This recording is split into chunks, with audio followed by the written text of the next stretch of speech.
tell me that I'm never. Halo semua, salam sejahtera Malaysia.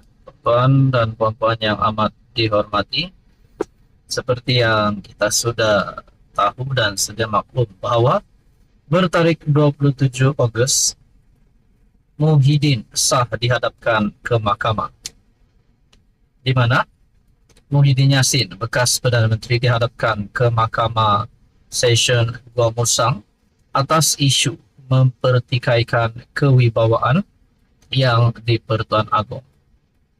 Saudara-saudara yang amat dihormati, ini pasti satu berita duka cita untuk PN, untuk Muhyiddin dan penyokong Perikatan Nasional Bersatu.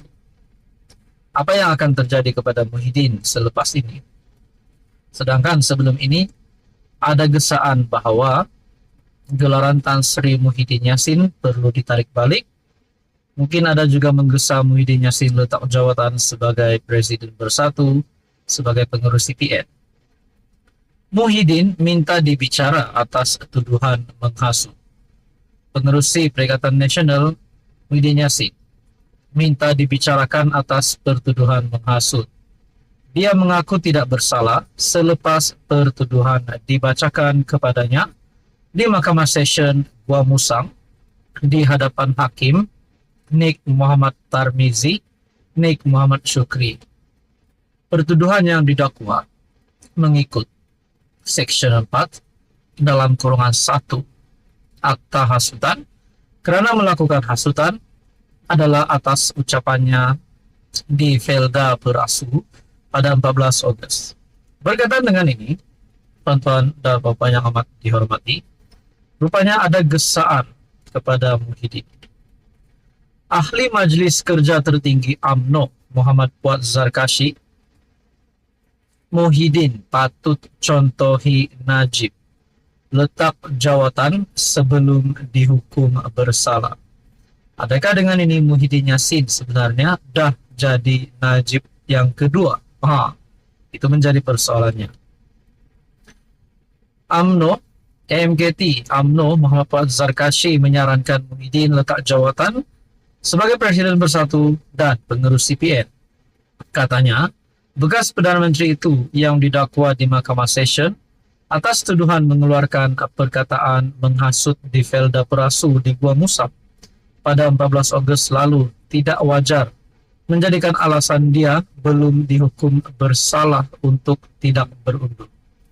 Tidak payahlah guna alasan bahwa dia belum dihukum bersalah. Ini berkaitan integriti. Dia didakwa rasuah kerana isu jana wibawa. Hari ini pula dia didakwa kerana isu 3R, Raja, Agama dan Kaum.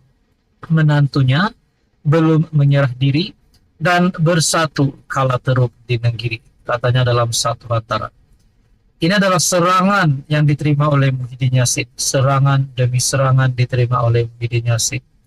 Selain daripada gesaan gelaran Tan Sri Muhyiddin ditarik, selain daripada jawatannya digugurkan sebagai pengurus CPN dan Presiden Bersatu, Fuad Zarkashi pula membuat kenyataan berkaitan dengan menantunya, berkaitan dengan kes rasuah jana wibawa yang melibatkan Muhyiddin Yassin, di mana Muhyiddin Yassin juga didakwa kerana isu jana wibawa. Dan yang terkini pula berkaitan dengan isu 3R, di mana perkara ini amat sensitif. Dalam pada itu, Fuad Zarkashi berkata, Muhyiddin sepatutnya mencontohi bekas Presiden UMNO Najib Razak yang kini meringkuk di penjara Kajang. Najib dia letak jawatan bila BN kalah pada PRU ke-14.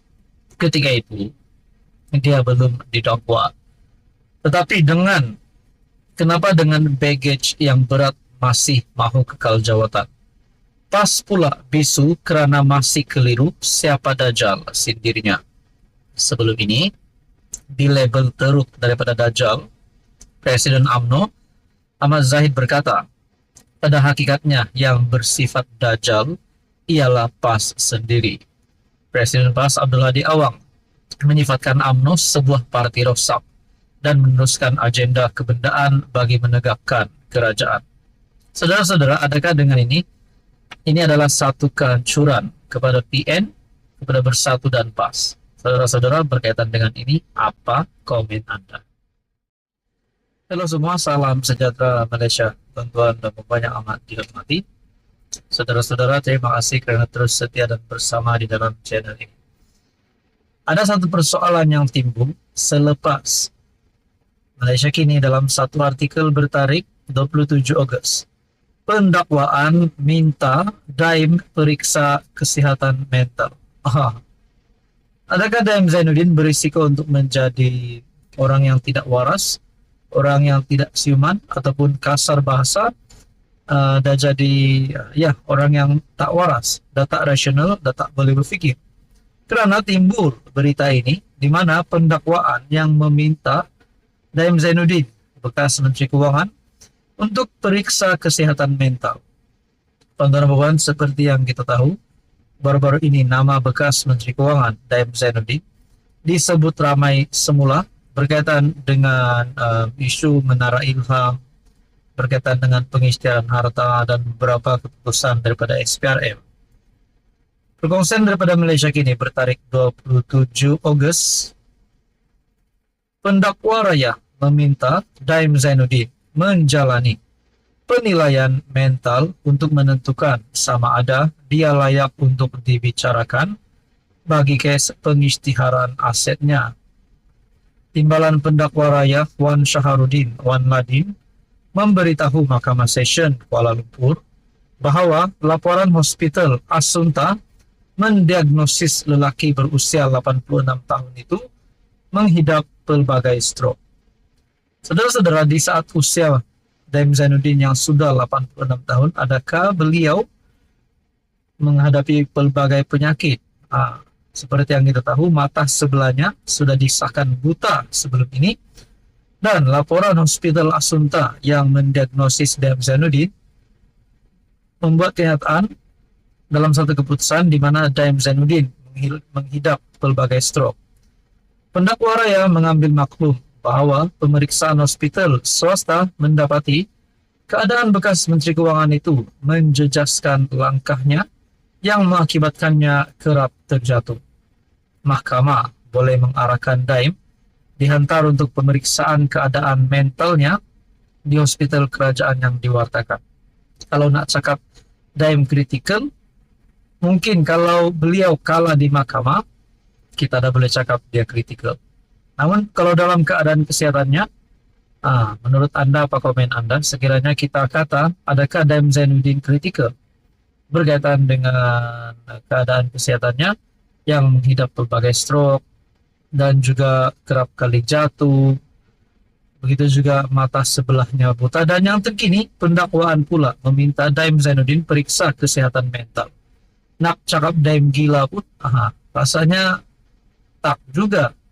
Jadi saudara-saudara, berkaitan dengan ini, apa komen Anda?